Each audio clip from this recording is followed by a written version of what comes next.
Hi and welcome to another episode of Halftime Team Talk. This week we're going to be looking at the beautiful masterclass that Tottenham had against Crystal Palace, Tammy Abraham's hat-trick in the Premier League, and Man United barely scraping home in their home win. And don't forget the thrashing that Norwich gave to Man City. We'll be discussing all that in this week on Halftime Team Talk.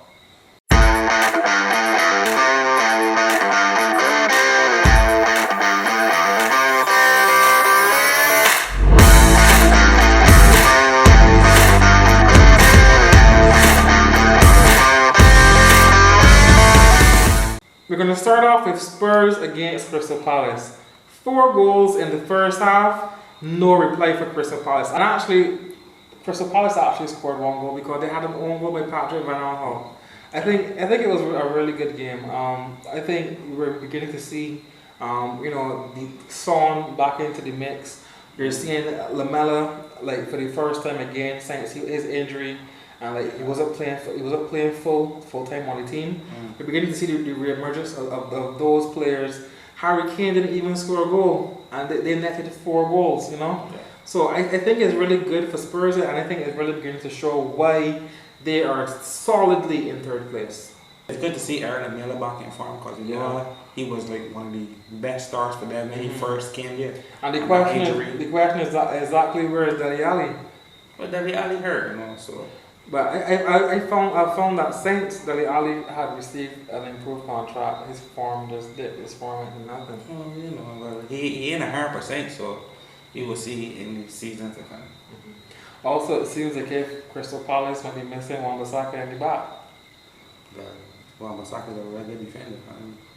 Really and truly, anybody would miss him. That's the other truth. Yeah. So, Crystal Palace, we will see what your form will be. And the upcoming games is a team that's jumped big slates. So, Spurs just get the back here on the day. Also missing was Zaha. No Zaha, well, he played, but missing in terms of performance. To me, Crystal Palace treating really bad when they got Tony Fane, Zaha, and Ayew. So, not a bad top 3 right there, right? So, I think we will see how the farm pick up. Yeah. Right, because there's a team that all since they came out, they maintain the place in the Premier League, so it's a can't come just yet. Alright, moving on to the next matchup, which was Liverpool versus Newcastle. Yeah. And that was a good game. We seen Sadio Mane in brilliant form, the Egyptian Messi in good form. But the thing is that Newcastle jumped them. Yeah. That's the thing, because Newcastle scored first. Liverpool had to come from behind to beat these guys, and Liverpool was playing home. Yeah. Right? So Newcastle trying to show a little spark and the thing to say, well, look, we might start out shaky, but we ain't laying down and let things run over we just. So even though Liverpool entry won, they still showed our grit by snapping the goal first, right? What I thought was interesting was that Firmino didn't start, but from the time he came on the pitch, he had an impact. He had 2 assists. I think right now, Firmino is a bit underrated. But I think he's an excellent player. To me, Firmino just got hard luck in terms of finishing with goals because look at who you play with. Salah's a goal machine, Mane's a goal machine. Yeah. Right? And to get goals wrong, these guys can be hard. And the thing is the point striker and the main thing, these men, the wingers, are coming and these guys is net more goals than you. It also seems like if the shake up in the team or the disharmony between Salah and Sadio Mane has been healed in this. They say the guys working though, so yeah. I ain't sure. I ain't sure about that, but they said it working though. Right? But it was a good game, man. That game made it sure that Liverpool went 5 points clear above Man City. Well, at one point they were 9 points ahead last season and still came second, so it means nothing. In the game of United against Leicester, penalty from Rashford. And it's awesome to see Rashford on penalties. I think that Rashford should be the only penalty taker for Man United. I think every time he's been given a penalty to take, he's been cool, composed, calm, and he's stuck it in the back of the net. I think if you switch it up and you're having Pogba on penalties and that unsureness on the pitch as to who can take it, I think that causes problems. I like when you have an assigned penalty taker, and for me, at United, Rashford is that penalty taker. Yeah. I think it's interesting to see that Leicester isn't doing that well, considering they've systematically sold off all of their good players. Even immediately after winning the Premier League, they sold N'Golo Kante, they've sold Mahrez, they've sold Maguire, you know, they sell Brighton, you know, they drink water, Yeah. you know, they just, the system. That team that we saw, that was that you know, that fairy tale team, they systematically got rid of it. And I know, yes, we have Brendan Rodgers in with his own philosophy, his own stance on football, and it isn't going to be the same Leicester, but I think, you know, the chickens are coming home to roost for them, you know? You can't just sell all of your players and expect to be up there mixing up big teams. Brendan Rodgers can barely make it with Leicester. That's the honest truth. He can barely keep them up in Premier League and probably try to rebuild a new city. Really? Mayo ain't looking bad, but Mario need to find a creative midfield fast so that the top man could get some goals. And that's just, the only goal in the game came from a penalty. It was like there's no goals in open play. I mean, I think something is, that spark is missing from United that makes it Manchester United. They ain't got no goal scorers. I think right now, you know, the team has to be a project of rebuilding. I would like to see Rashford play more as a striker, not on the wing. We're not seeing Jesse Lingard performing to what we know he can perform to. Martial right now is injured, you know. As a whole though, this isn't a Man United team, and I think that it has to be an ongoing project, and I think that Solskjaer has to be given the freedom, you know, to build a team as he believes it should be built to bring it back to what Man United is supposed to be. Let's give him some time, man. We will see what Mario will produce for sure. Moving on was Wolves versus Chelsea. Good game. But the Wolves get hammered. Yeah, come and breed puppy.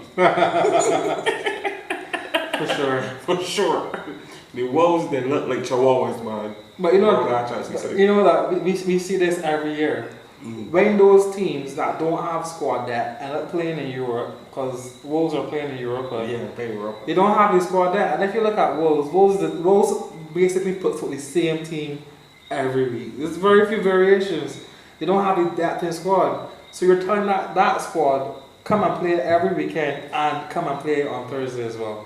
And it's not going to work. Well, Wolves, at least it's going to be a good experience for them. And we also saw Tammy Abraham net a hat-trick. Actually, he might get 4 goals, but he scored 1 goal. Yes. Right?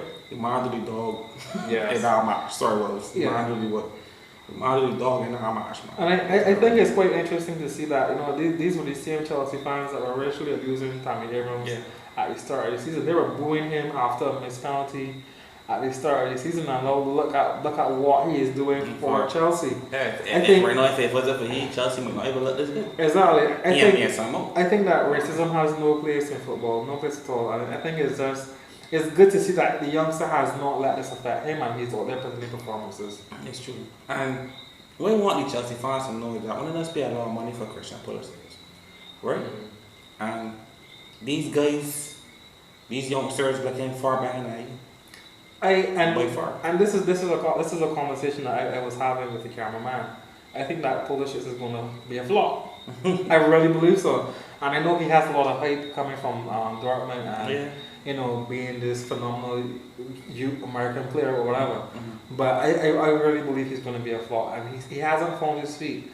And you would have thought that, you know, the time spent at Dortmund would have allowed him to find his feet, you know, to find his place or whatever. But to me, he's struggling. Yeah, but we will see though. He don't start though, and as everybody knows, your first season in England don't be that good. And one of the other big games over the weekend was Arsenal versus Watford. You know, Watford showed a little sign of relief in this game. They honest truth, because I had Watford dead right now, because Watford's practically to the bottom of the table. With I think no wins. No wins, 2 draws now. 2 draws, right? And I think myself Watford struggling, but Watford showed back love because they actually came from behind, because Arsenal was up 2-0. Yeah. My thing is that I think Arsenal lack defense. right? And I mean, that might sound ironic coming from a City supporter or a fan, but Arsenal lacks defense. I think right now Arsenal, they've invested in going forward, and it's kind of like what Liverpool did. They've invested in going forward. So you have Pepe, Aubameyang, Lacazette, Ozil when he feels like, Guendouzi, Torreira. You have that ability to go forward. But where Arsenal is lacking the squad is in defense. Yeah, proper defense. Because Kolasinac, Socrates, Monreal, Bellerin when he's fit, is not a defense. Yeah. And they've shown that. I think you can't take anything away from Watford for pulling that game back. Yeah, and because that was a good game. I am sure that everybody had Watford left for dead. Yeah. It was like, well, hey, in the first half, Arsenal are 2 up. Yeah. And congratulations to Watford for pulling that back and getting a point over that. That was it. Watford. Because you would have other teams that are in that kind of position at Watford would have collapsed. But they came back out and they fought and they brought it back, and I mean, kudos to Watford. They literally defended it. They really showed that they are the Hornets, and I think it was a really good comeback. It showed that because Arsenal get 2 early goals, 21st and the 32nd, and after that it was like the Watford show after that. You know what I mean? Watford pressure these guys, make sure they get the 2 goals, draw the game. Was even looking for the win, but yeah, they could have almost had the win. Yeah, even looking for the win, but so I think the football is need a little luck. Yes, right. But kudos to Watford for pulling back that game though. Because the moment we're gonna be ready for to talk about the so-called best team in the world get beat by a team that just come out the championship. The first time a team that just was newly promoted beat Pep Guardiola since 2011 when Real Sociedad do it against Barcelona. Right? It's still gonna give Pep the props because the attack from 2011 to 2019 for this thing to happen. Again. Right? But it happened. Against the so-called best team. Alright, no, when Man City called Patrick, I ain't gonna hear this part of the show. Because to me, to be honest, right, his team get washed off.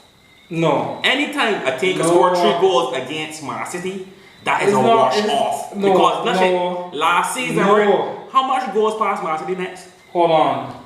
3-love is a wash off. 3-2 is not a wash off. That is a wash off. 3-2 is a spirited game. No, let me show you where that's a wash off, right? Last season, the most goals men scored by Man City, was 2 goals. This is getting off for quite a while. And the most goals in the game for Man City was 2 goals, right? No, I say that, don't go because to be honest, this is a championship, so they're sending a full Premier League side. But Norwich was in the Premier League 3 seasons ago. The thing is, look, come on. When you're at the top, people just look up and hate, and that's all that's happening right now.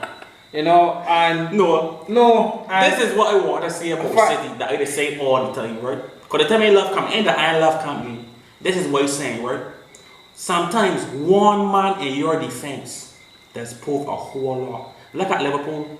Really and truly, right? Robertson, Trent Alexander-Arnold, and Matip, and then guys wouldn't be nothing but over under. Right. But I want to hear if people was hearing about Trent Alexander-Arnold and Robertson before last season. If these men was like these so-called cars right now, Robertson get put as the best left back in the world. Trent is the best right back in the world. Van Dijk is the best centre back in the world, right? But it took Van Dijk come in there to give these. Sometimes a one man just change the whole defense. Look at Puyol, look at Vidic, you know what I mean? Look at John Terry.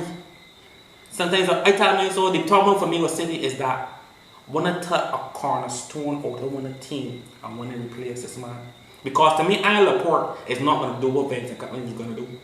Ultimately, Paul, he ain't doing that. John Stones, well, he'll be hurt majority of the time, so I know what he can really do. You understand? And Benjamin Mendy and them men can do what this man used to do. This man was a man who used to stand up and read the game from about 6 plays before. You understand? Ultimately, them men can't do that. I think generally, Otamendi is sloppy, right? My other thing about the defenders that City has is that the majority of the defenders that City has are not there to defend. they're there to go forward. If you look at Kyle Walker, he's there to go forward. Benjamin Mendy, he's there to go forward. Zinchenko isn't really a defender, he's a midfielder, but he looks to play forward down the lane. Cancelo, he's there to go forward because he plays in a similar style to Kyle Walker. When you talk about a rock in the defense, then our centre backs also move forward. When you see City play, there's normally just one centre back left with the goalkeeper. Now that would have been a position that John Stones would have taken. That Company would have been in that. He's back there with the defender, with the goalkeeper. Sorry, and Laporte was playing in that final defensive position. To me, that's one thing. No, by Laporte because he realized John Stones is getting hurt a lot. Otamendi is a walking mistake, and I know that. I mean, City is my team, and I love City, you know. But my thing is that we needed that centre back, and people will always say that we spent X amount of millions trying to find a defensive partner for Company, and we're going to have to spend more now trying to find a defensive replacement for Company. In the first season that John Stones came, he looked the part. Subsequently, he is not the part. Otamendi never looked the part, you know, and it pains me sometimes because I know that people are going to say, well, look, City has spent X amount of money. City is the first billion-dollar club. But it just shows that no matter how much money you've spent, you need various parts of the puzzle to have a complete team. And believe me what I tell you, Pep is going to put Fernandinho as his central defender for the next couple of games because for Pep, it comes down to trust, and we can trust. And that's why you saw that for a while, John Stones wasn't getting any play because Pep didn't trust him. We brought back Angelino from PSV, and he played in pre-season, but hasn't played since because I don't think that Pep can trust him. And Pep has tremendous trust in Fernandinho, and I believe that Fernandinho is going to be that makeshift defender. But at the end of the day, Fernandinho is not a defender. And when we don't have Fernandinho in his Fernandinho role to break up play, to be that holding midfielder, the shape of this squad is going to be off. But the reason why Fernandinho might not be a bad last man because he can read the game very well. Right, and he's one of those disciplined last men. Right, but when he is out of his position that we need him to be in, our squad shape is off. But right now, all Pep wants him to lose defense because I still got Rodri. Yes, I mean yes, and Rodri can play in that Fernandinho role. Right. But if it is that we're going to say, well, look, City is going to be this team to dominate the Premier League and to win the Champions League, we're missing someone. We're missing a central defender. But on the flip side of this is that I don't want to go down the rabbit hole about the problems that City has, because to do that you're taking away from the excellent performance that Norwich put in. I can't. No, because not putting up a performance. The majority of the commentary internationally and elsewhere has been the calamitous defending of City. Yeah. But on the same token, you had a brilliant game from Norwich. Yeah, the goal where they stole the ball from Otamendi, that was brilliant. If Messi had done that, that would have been front page news. If Ronaldo had stolen the ball like that, would have been front page news. So Norwich did it, you gotta give them the props. They cracked in behind us. They put us out of shape. They did sit down. I mean, everybody and their grandmother knows that City can't defend a corner, and they put themselves in Not position. only that, too, I tell man what is one of Pet's weaknesses is that Pet like a lot of lower center gravity players, guys, short players, right? And what's showing them guys off the game is when we play a team that is very physical, right? And Norwich play a bit physical for them to throw the guys off of the game. Because Pep bring that cool passing style, spin style. But even if you look at the game we had against Spurs, the goal that Lucas Moura scored was from a corner. Yeah. City basically does not defend corners well.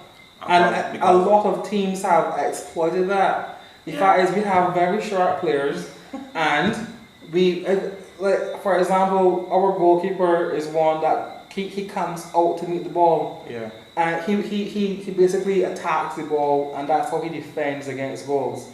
In corners, what is he doing? He can't go out to meet the ball, and that causes issues. If you look at how we defend corners, it's always some calamitous foolishness with one of our players not marking someone, or the goalkeeper just not being there to catch a ball or to block the ball. We simply and if it is that this is a problem that has has been going on for some while, why isn't City bringing in someone to as a defensive coach?